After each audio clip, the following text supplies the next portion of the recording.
2022 ചോദിച്ചിട്ടുള്ള ഒരു പ്രീവിയസ് ഇയറാണ് എന്താണ് parameterised n surface in Rn+k എന്നുള്ളത്. എന്താണെന്നറിയോ? ഒരു ഫൈ എന്ന് പറയുന്ന മാപ്പിനെയാണ് നമ്മൾ എന്ത് വിളിക്കുക? Parameterised n surface in Rn+k എന്ന് പറയുന്നത്. ഈ ഫൈ എവിടുന്ന് എങ്ങോട്ടാണ് ഡിഫൈൻ ചെയ്തിട്ടുള്ളത്? Rnൻ്റെ ഒരു സബ്സെറ്റാണ് യു എന്ന് പറയുന്നത്.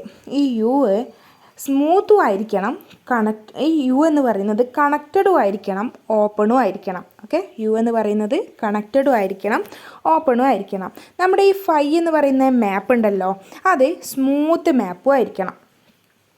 അങ്ങനെയാണെങ്കിൽ നമ്മുടെ ഈ ഫൈ എന്ന് പറയുന്ന മാപ്പ് റെഗുലറും കൂടി ആയിക്കഴിഞ്ഞാൽ നമ്മൾ ഈ കാണുന്ന മാപ്പിനെ parameterized n surface in Rn+k എന്ന് പറയും.